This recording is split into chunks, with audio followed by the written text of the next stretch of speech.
चमरी पर गिरानी करे नियत ना गे तोय गुमानी। हेगे अपने गोर चमरी पर गिरानी करे नियत ना गे तोय गुमानी। हेगे ढल जाई तो 4 दिन में तोर जवानी। हेगे ढल जाई तो 4 दिन में तोर जवानी। छमक के न चलल करेगे अपने गोर चमरी पर गिरानी करे नियत ना गे तोय गुमानी। अपने गोर चमरी पर गिरानी करे नियत ना गे तोय गुमानी।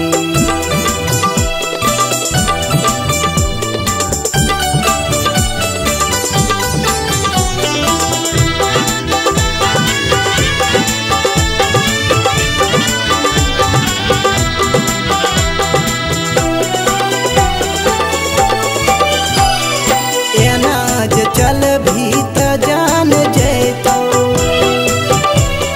चढ़ल जवानी के नोच खैतो। हेगे अनाज चल भी त जान जैतो चढ़ल जवानी के नोच खैतो। सीना से नहीं चल हटाई के ओढ़नी।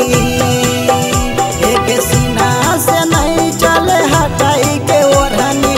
सबे लफंगा तोरे देखै छौ अपने गोर चमरी पर गिरानी तोरे नियत ना गे तोय गुमानी।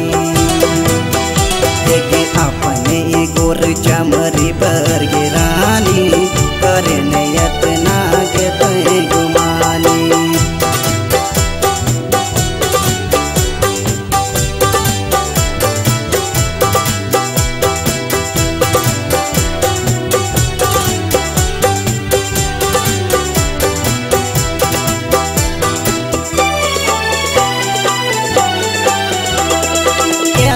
के गोरकी के समझैयो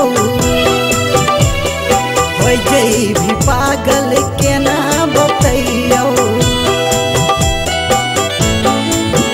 हेगे केना के गोरकी के समझैयो हो जई भी पागल के ना बतैयो। करे नियत ना जुलुम पता रखी। हेगे करे नियत ना जुलुम पता रखी। समाज के लोग सब देख रहल छौ अपने गोर चमरी पर गिरानी तोरे नियत ना गे तोय गुमानी। हेगे अपने गोर चमरी पर गिरानी करे नियत ना गे तोय गुमानी।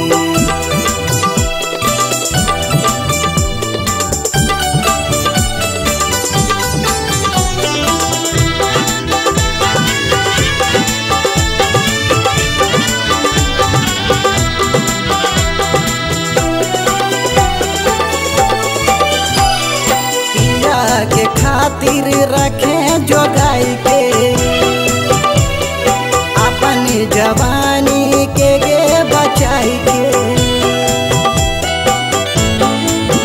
हेगे पिया के खातिर रखे जोगाई के अपन जवानी के गे बचाई के।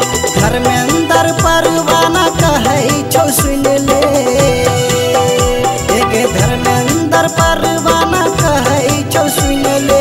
अभी भी मौका छौ संभल के चले अपने गोर चमरी पर के सूगी करे नियत ना गे तोय गुमानी। हेगे अपने गोर चमरी पर गिरानी करे नियत ना गे तोय गुमानी। हेगे ढल जाई तो 4 दिन में तोर जवानी। हेगे ढल जाई तो 4 दिन में तोर जवानी। छमक के न चलल करेगे अपने गोर चमरी पर गिरानी।